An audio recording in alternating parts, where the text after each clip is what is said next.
नमस्कार. परत मंथनच्या या भागात आपण भेटायला आलो आहे. आज पण विषय आहे मल्टी स्टेट कोऑपरेटिव्ह सोसायटी. आज माँसाहेब जिजाऊ मल्टी स्टेट कोऑपरेटिव्ह सोसायटीच्या माध्यमातून ज्या पद्धतीनं सामाजिक वलयाला सामाजिक विश्वासाला जो धक्का बसलाय ना, त्या धक्क्याच्या संदर्भात अजून बोलायला. या अगोदरच्याही एका व्हिडिओमध्ये आपण Maasaheb Jijau Multi State Cooperative Society Baban Shinde आणि अनिता शिंदे यांच्या माध्यमातून थोडासा प्रकाश टाकण्याचा प्रयत्न केला.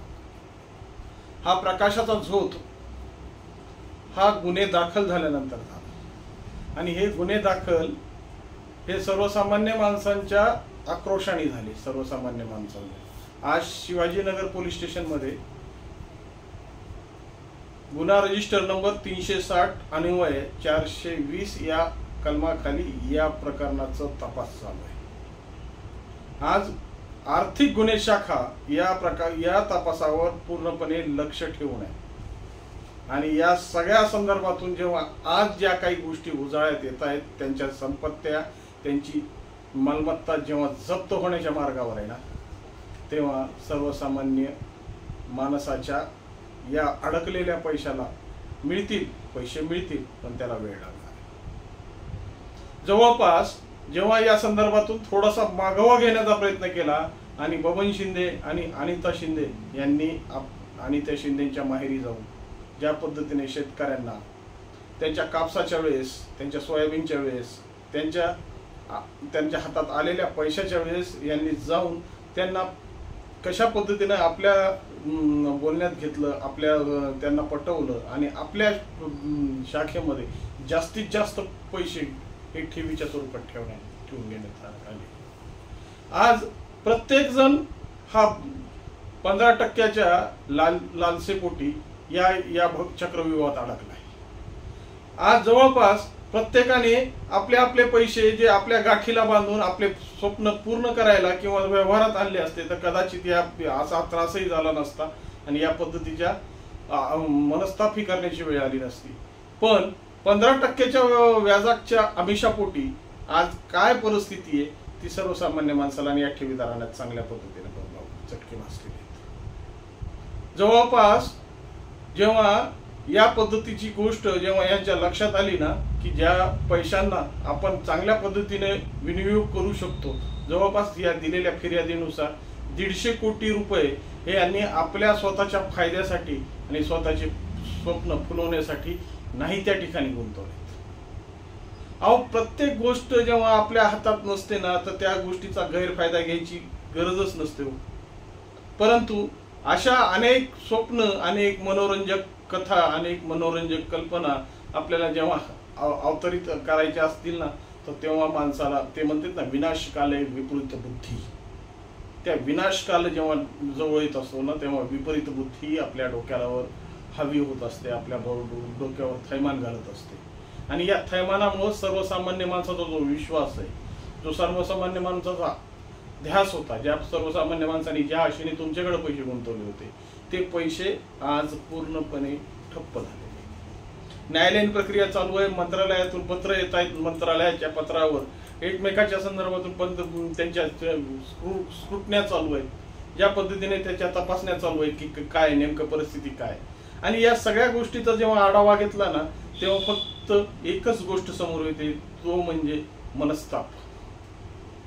कारण की या गोष्टीतून अनेक जण आता भोवऱ्यात अडकलेली आहेत. अनेक जण यांच्याशी व्यवहार ठेवलेले, यांच्याशी व्यवहार केलेल्या लोकांच्या तपासण्या, उलट्या उलट तपासण्या सुरू आहेत.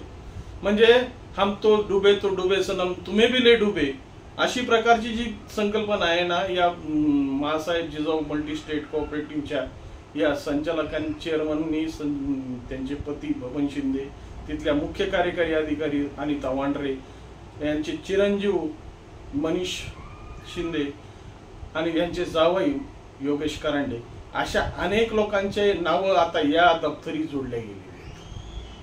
आता त्या मनीषचं वय आणि मनीषची परिस्थिती बघितली तर ते उमेदीचं वय होतं आणि त्या उमेदीच्या वयात त्याला फुलायचं होतं, त्या पद्धतीने त्याला वाढायचं होतं. परंतु त्या या भवऱ्यांमध्ये अशा पद्धतीनं त्याची गुरफटणी झालेली आहे ना की न भविष्य कळायलंय ना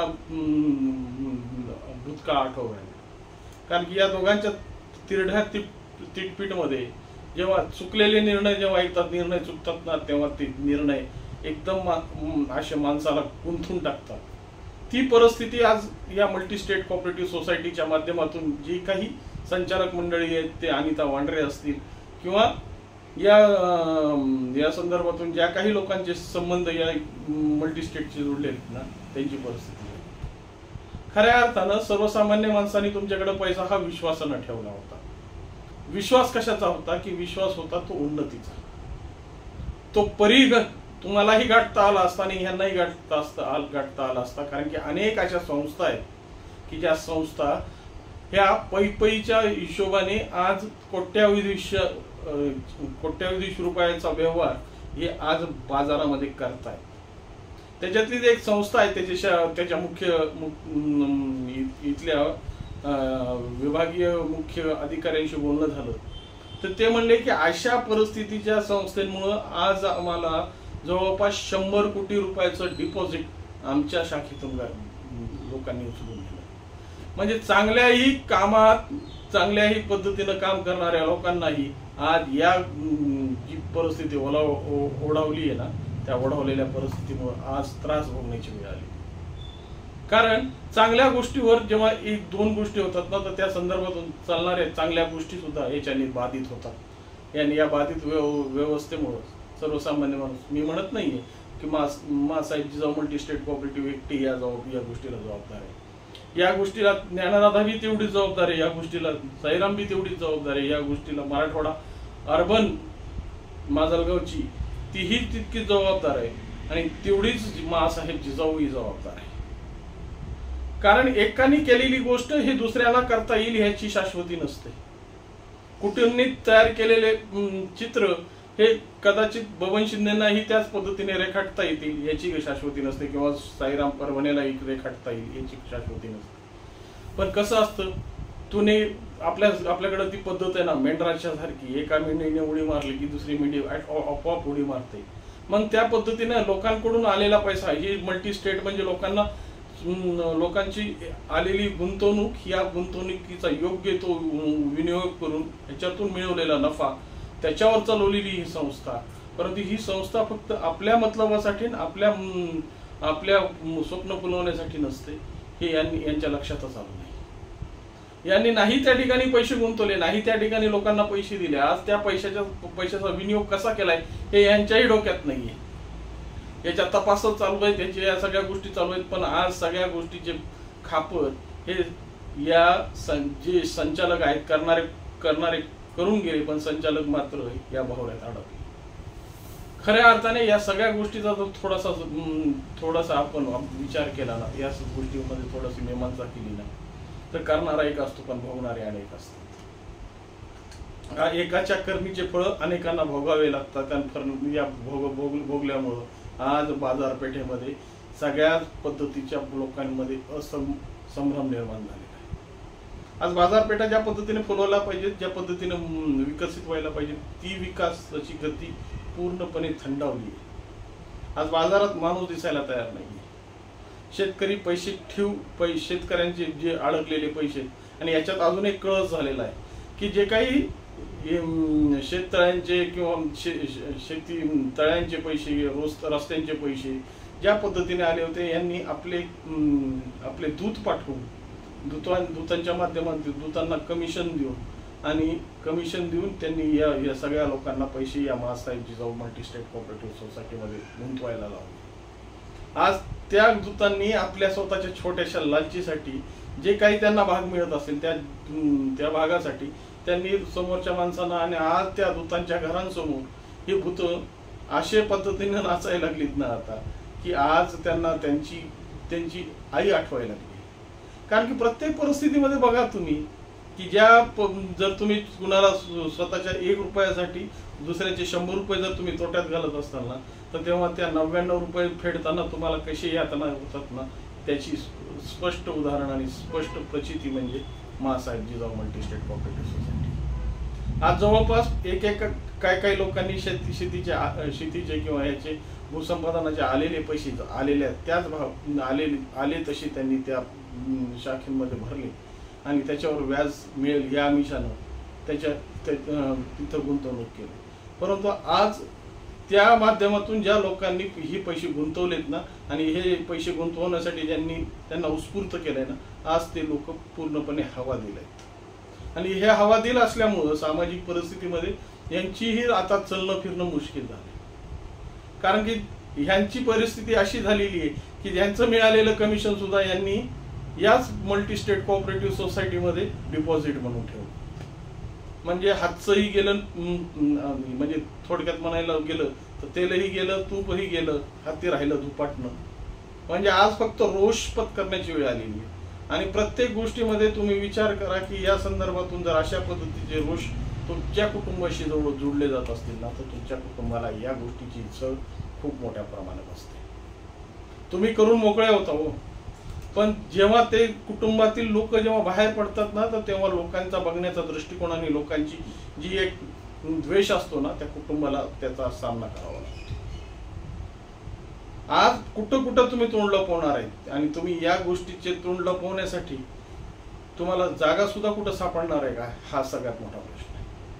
त्यामुळं या सगळ्या गोष्टी करताना आधी 10 विचार करायला पाहिजे होता. आज तपास चालू आहे, त्याच्यावरची 409, 406, 420 याप्रमाणे कलम लागलेली आहेत, त्याची तपासच चालू आहेत. 120 प्रमाणे त्याचा तपास चालू आहे. पण या तपासाअंती शेवटी काय मिळत आहे तो पश्चाताप. आज त्या अनिता वांड्रेंच्या संदर्भातून ज्या कुटुंबाची जी हाल चालू आहेत ना, ते हाल भोगताना त्या कुटुंबालाच माहीत असेल की त्या कुटुंबांनी कशा पद्धतीच्या यातना म्हणजे जावाई, मुलगा, मुख्य कार्यकारी अधिकारी आणि सर्व संचालक मंडळ हे सगळ्यांचे कुटुंब आता पूर्णपणे गोत्यात आलेले.